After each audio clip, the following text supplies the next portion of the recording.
മുഖ്യമന്ത്രിയുടെ ഹിന്ദു അഭിമുഖം വളച്ചൊടിച്ച വാർത്തയാണ് എന്നും അതിൽ വിശദീകരണം മുഖ്യമന്ത്രി തന്നെ നൽകുമെന്നുമാണ് പൊതുമരാമത്ത് വകുപ്പ് മന്ത്രി മുഖ്യമന്ത്രിയുടെ കുടുംബാംഗവുമായ റിയാസ് പറയും.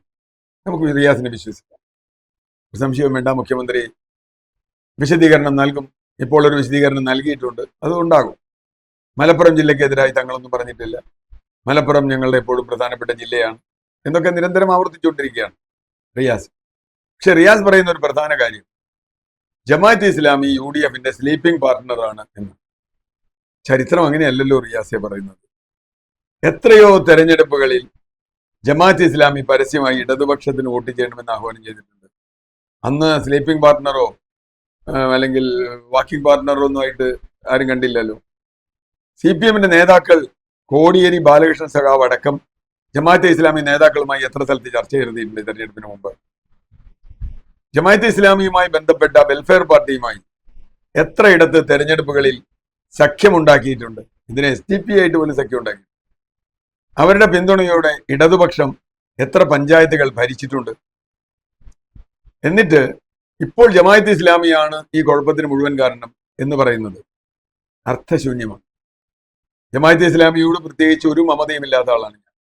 കാരണം ഏതു തരത്തിലും ഒരു വർഗീയ മതരാഷ്ട്രവാദത്തെ ഞാൻ അംഗീകരിക്കുന്നില്ല ആരുടെയും. പക്ഷെ ചിലയിടങ്ങളിൽ അവരുന്നയിക്കുന്ന, അവരുടെ ചില വിഭാഗങ്ങൾ ഉന്നയിക്കുന്ന സാമൂഹ്യ പ്രശ്നങ്ങൾ പ്രസക്തമാണ്. അത് ആരും ഉന്നയിച്ചാലും പ്രസക്തമാണ് എന്ന് ഞാൻ കരുതുന്നു. ഇത്ര പെട്ടെന്ന് ജമാഅത്തെ ഇസ്ലാമി എങ്ങനെയാണ് റിയാസിന് ഒരു ശത്രുവായത്?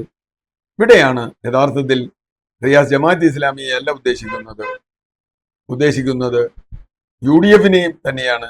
മാത്രവുമല്ല, കഴിഞ്ഞ തെരഞ്ഞെടുപ്പിൽ CPMന് നഷ്ടപ്പെട്ട ഹിന്ദു വോട്ടുകൾ തിരിച്ചു പിടിക്കാനുള്ള CPMന്റെ വലിയ അജണ്ടയുടെ ഭാഗമാണ്. മുസ്ലിം രാഷ്ട്രീയം എന്നാൽ ജമാഅത്തെ ഇസ്ലാമി മാത്രമാണ് എന്ന് പറയുന്നത്, ഹിന്ദു എന്നാൽ RSS മാത്രമാണ് എന്ന് പറയുന്നത് പോലെ പോലുമല്ല, അതിനേക്കാൾ താഴെയാണ്. കാരണം ഹിന്ദുക്കളിൽ RSSന് അത്ര സ്വാധീനം പോലും മുസ്ലിം സമുദായത്തിൽ ജമാഅത്തെ ഇസ്ലാമിക്കില്ല. നമുക്കറിയാം അതിന്റെ കണക്ക് വെച്ച്. പക്ഷേ ഹിന്ദുക്കളെ RSS തെറ്റിദ്ധരിപ്പിക്കുന്നു എന്ന് പറയുന്നത് പോലെ ജമാഅത്തെ ഇസ്ലാമി മുസ്ലിങ്ങളെ തെറ്റിദ്ധരിപ്പിക്കുന്നു എന്ന് വിശ്വസിക്കാൻ വലിയ ബുദ്ധിമുട്ടുണ്ട്. കാരണം അവരുടെ സ്വാധീനം അത്ര കുറവാണെന്നാണ് ഞാൻ കാണുന്നത്.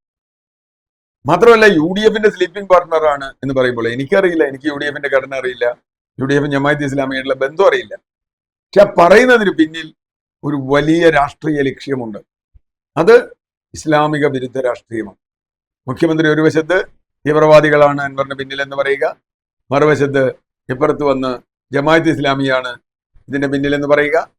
ഇത്തരം പ്രസ്താവനകൾ കേരളത്തിലെ വർഗീയ ധ്രുവീകരണത്തിന് വലിയ തോതിൽ സഹായിക്കുമെന്ന് റിയാസിനെ പോലുള്ള ഒരാളോട് പറഞ്ഞു കൊടുക്കേണ്ടതില്ല. വടകര തെരഞ്ഞെടുപ്പ് കാലത്തൊക്കെ നമുക്ക് ഓർമ്മയുണ്ടാവും. ഇപ്പോഴും തെളിയാത്ത കാഫിർ ഉണ്ടല്ലോ. ആ കാഫിർ എന്ന് പറഞ്ഞ് മുസ്ലിം ഹിന്ദു വോട്ടുകൾ ഭിന്നിപ്പിക്കാൻ വടകരയിൽ ശ്രമിച്ച ആളാണ് റിയാസ്. അവിടെ വീടുകൾ കയറി ഇറങ്ങി എങ്ങനെയെങ്കിലും മുസ്ലിം വീടുകളിൽ മാത്രം കയറി അതിന്റെ കാര്യങ്ങൾ പറയുന്ന ഒരു റിയാസിനെ കുറിച്ചൊക്കെ ഒരു വാർത്ത ഉണ്ട്. ഏതായാലും മുഹമ്മദ് റിയാസിനെ പോലെ ഒരു ചെറുപ്പക്കാരൻ കേരളത്തിൽ വർഗീയ വിഭജനം ഉണ്ടാക്കുന്നതിന് ശ്രമിക്കരുത് എന്നാണ് എനിക്ക് അഭ്യർത്ഥിക്കാനുള്ളത്. അതുകൊണ്ട് താൽക്കാലികമായ ലാഭം ഉണ്ടായാൽ പോലും ദീർഘകാലത്തിൽ അത് കേരളത്തിനെ ഏൽപ്പിക്കുന്ന മുറിവ് വളരെ വലുതായിരിക്കും. ഞങ്ങൾ ഇടതുപക്ഷമാണ്, ഞങ്ങൾ വർഗീയ വിരുദ്ധരാണ് എന്നൊക്കെ പറയുമ്പോഴും തഞ്ചത്തിനനുസരിച്ച് പല വിധ വർഗീയതകളെ ഉപയോഗിക്കുന്ന രീതി CPM വിടാത്തിടത്തോളം CPMന് വലിയ നാശമാണ് വരാനിരിക്കുന്നത്.